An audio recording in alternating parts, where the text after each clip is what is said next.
Hey guys, what's up? England with a Path of Exile, Volcanic Fissure of Snaking Berserker build guide, and yeah, I will also play the Giga OP build, and I also took the POB of fubguns, so a really amazing content creator. You can also check his video out, and I just want to give you my insights because I played through the campaign in the last few days. I am now 62, and I'm at the end of my campaign, and I just want to give you some tips and also your basic setup with your maps first ongoing. I also have a POB, but as I said, it's mostly the fubgun POB. First of all, the Volcanic Fissure of Snaking, it's a really good skill. So as you can see, this will kind of auto-target your enemies and will just kill the enemies on off-screen, although it's a melee skill. And it's pretty damn good. I already got one in the normal lab, so yeah, I played it with most of the time in my campaign. It's not likely that you will already get it in the normal lab. And why is Volcanic Fissure of Snaking so good? Well, it will hit the target 2 times and then it will go to other targets and then to the target back. But apparently you can make the Volcanic Fissure of Snaking hitting the enemy even triple times, so you just need to cast it behind the enemy, so the Volcanic Fissure will get placed behind the enemy, not just name log it on the boss. You can also do that, but if you want to maximize your DPS, just click behind the target and then it's super easy. You can play this as a league setup because you can play with Thunder, which you will get in the Act 1 with Brutus, and it's kind of the same setup. You can just switch out the Thunder with Volcanic Fissure of Snaking when you got it, and after some days you will get it pretty cheap because yeah, you have a higher chance to get this in the Merc Club, because if you will sacrifice your Volcanic Fissure and a Volcanic Fissure gem on the Merc Club, you have a higher chance to get the exact same gem. In addition, we're also gonna have auto exertion with our Warcries. That means that our Warcries will get activated after they went off cooldown. It's really nice, and also Herald of Purity for our aura. Later on we're also gonna get Flesh and Stone, and yeah, you can just see it's pretty easy to play with this. We also have some manually cast Warcries, but you don't even need them for maps. You can just press the manually cast Warcries, the Enduring Cry and the Rallying Cry, and also Berserker for your map bosses and your bosses only, but without them in the maps you should be fine with just your Leap Slam and then just attack with your Volcanic Fissure. As you can see, it will just off-screen the enemies, and if you have enough damage you have a pretty great time. And also with your Blood Rage you're also gonna have a great amount of frenzy charges and endurance charges, and you're also kind of fast. And the best thing about this build is you are really tanky. So I always play kind of squishy, zoom chars, but they all had the same problem, that they are really squishy, and especially in the campaign where you're not that strong, it's kind of annoying to die sometimes. But with this char, you are super tanky already in the beginning, because you're gonna get most of your setup in Act 2 and 3, and you can complete your gem setup in Act 5, and with all of the 4 sockets in Act 6, 7 and 5, I believe, you will have kind of your whole setup going for a pretty cheap budget in the beginning.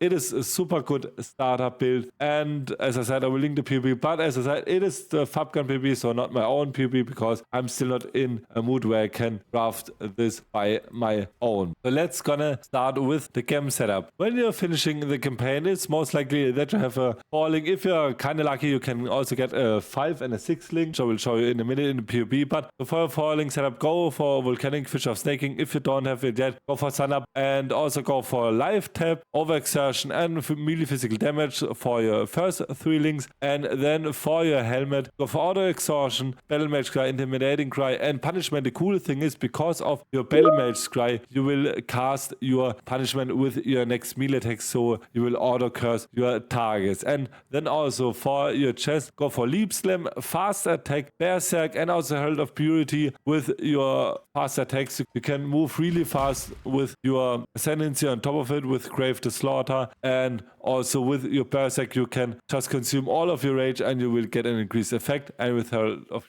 Purity it's a pretty good aura for your physical spells. And then also for your gloves or your boots, which will you get your other setup on, go for Auto Exhaustion again, then Mana Leech, Infernal Cry and Seismic Cry. So Mana Leech is kind of super important, because when you're gonna start to get all of your mana reserve with Auto Exertion and your Herald of Purity, you have a very little mana pool, full, and that is really annoying, especially in the campaign when you're trying to leap slam through the enemy. So mana leech is very important because then you will just auto get your mana back like every time you're gonna cast your war cries when they're off cooldown. So that's really important. Get the mana leech on it, and then also get Rallying Cry, Flesh and Stone, Blood Rage, and also Enduring Cry on your solo setup. And as I said, get Enduring Cry and Rallying Cry and cast on your own. Then with this setup, you kinda set up which you will go into the maps is set, and as I said, you will get this by around Act 7 and Act 8, and even before that, it's a really blast to go through the campaign. And when you have more links, you will go for Pulverize and Elemental Damage with attacks on your 5 and 6 link on your weapon, and then you will also get Val Molten Shell and Castman Damage taken on your last 2 slots of your chest, so you don't even need a 6 link chest, and then also get Frostblink in it, and then your setup is kinda done. And for the gear, it is also pretty simple to set up the gear in the campaign. So first of all, if you're gonna need a weapon with increased fist damage, you can just sell your rare weapon with a rare sash and also blacksmith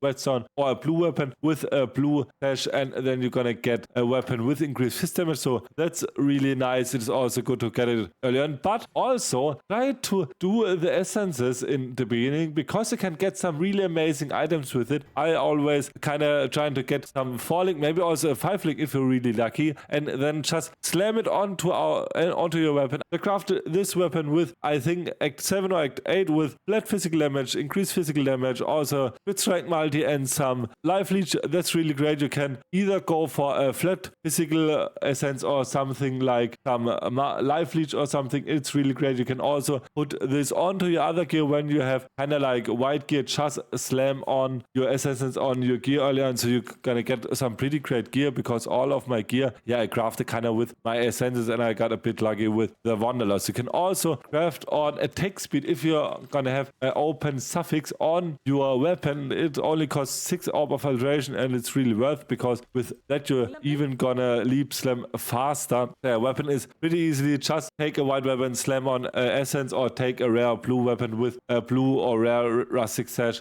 and also blacksmith weapon and slam it, so you can craft your weapon pretty easily. And for the other parts, it's also the same.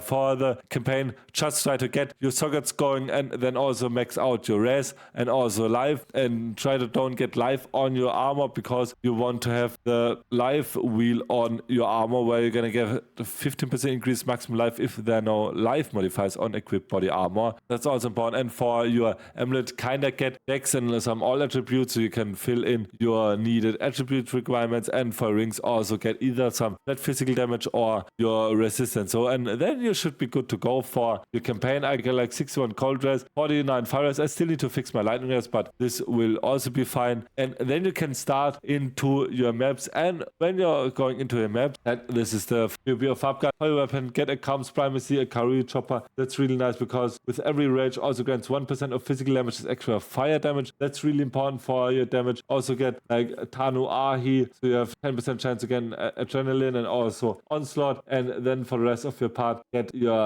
like your max rest going, some attributes, strength, also some flat fist, also get some more armor. Also for your flask, go for a life flask, quicksilver flask, Jade flask, prismatic tincture, and a granite flask, and also take some jewels with increased attack speed and more melee damage. And for your Ascendancy, for the normal lab, take Grave the Slaughter. For your crew lab, take Rite of Ruin. For your merc lab, take Warbringer, and then take Aspect of Carnage. For your skill tree, when you're gonna start, get your Butchery and also your Heart of Warrior and your Born to Fight. After that, get to your Resolute Tech. Your hits cannot be evaded, and then just get your maximum rage, your more life, more physical damage, and then just navigate through a passive tree. Also some sort of fire damage with your weapons, and also the fortification node is really nice. You're gonna get fortification on hits, and also some increased maximum life, some armor. So you will just get more of your death nodes through your passive tree. And just ignore this.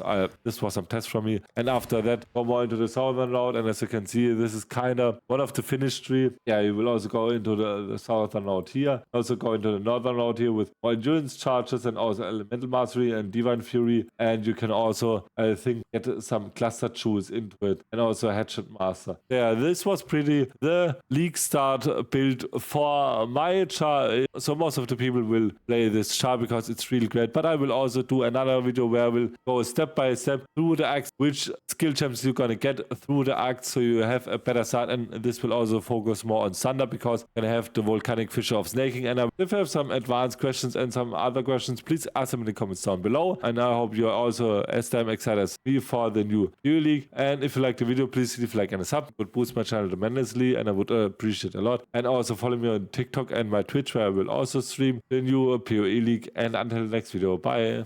So before we're gonna jump into the details of the video, please leave a like and a sub. It would boost my channel tremendously, and I would appreciate it a lot. And also follow me on Twitch and my TikTok, where I will also stream multiple times a week.